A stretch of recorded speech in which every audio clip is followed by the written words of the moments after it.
இன்னைக்கு இந்திய நாடு இல்லை உலக நாடுமே இன்னைக்கு ஒரு பெரிய பேச்சா போய் நிற்கிறது அயோத்தியா கோவிலோட குடமுழுக்கு, அதாவது கும்பாபிஷேகம். இந்த பெருமையான விஷயத்த இப்போ நம்ம சொல்லி ஆகணும். இந்த அயோத்தியாவில் ஒரு மிகப்பெரிய பிரம்மாண்டமான ஒரு கோவில் கட்டியிருக்காங்க. இதனுடைய தீர்ப்பு உங்களுக்கு தெரியும். இதுக்கு முன்னாடி வந்த நியூஸை நீங்கள் பார்த்துருப்பீங்க. இந்த குடமுழுக்க மிகப்பெரிய கிராண்டாக நம்ம பிரதம மந்திரி மோடி நடத்திட்டார். அதில் நம்ம ஹேஷ்டேக்ஸில் பார்த்தோம். அதுக்கு தான் இந்த வீடியோ.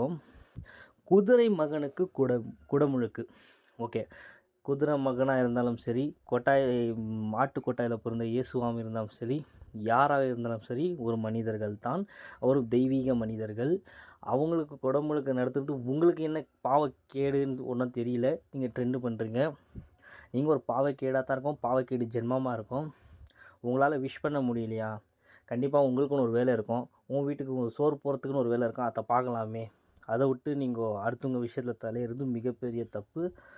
இந்த திருவிழாவில் ஏராளமானவங்க கலந்துக்கினாங்க. அதுலேயும் நம்மளுடைய super star Rajinikanth, Telugu super star Ram Charan, அவங்க மகன், அந்த மாதிரி மிகப்பெரிய பிரம்மாண்டமாக கலந்துன்னு இருக்காங்க. பிரதமர் மோடி இது ஒரு ரொம்ப ப்ரைடாக, பிஜேபி கவர்மெண்ட்டுக்கு இது ஒரு ப்ரைடாக இந்த நிகழ்ச்சி நடந்துன்னு இருக்குது. ஏன்னா அவங்க லாஸ்ட் டைம் வாக்கு கொடுத்துருந்தாங்க எலெக்ஷனில், அடுத்த எலெக்ஷனுக்குள்ளே நாங்கள் இந்த கோவிலை ஓப்பன் பண்ணி காட்டுவோன்ட்டுன்னு. இப்போ நம்ம ஓப்பன் பண்ணியிருக்காங்க. இது இந்திய நாட்டுக்கு ஒரு பெருமைன்னே சொல்லலாம். ஏன்னா அயோத்தியாவில் ராமர் பிறந்து வளர்ந்த இடம். அவருக்கு ஒரு கோவில் அமைச்சிருக்காங்க.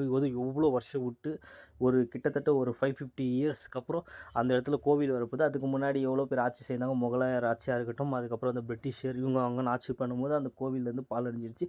அதுக்கப்புறம் ஒரு சில வருஷமாக சில கோவில்கள் இருக்கலாம். ஆனால் ராமர் பிறந்த இந்த இடத்துல இப்போது அயோத்தியாவில் கோவில் இருக்குது.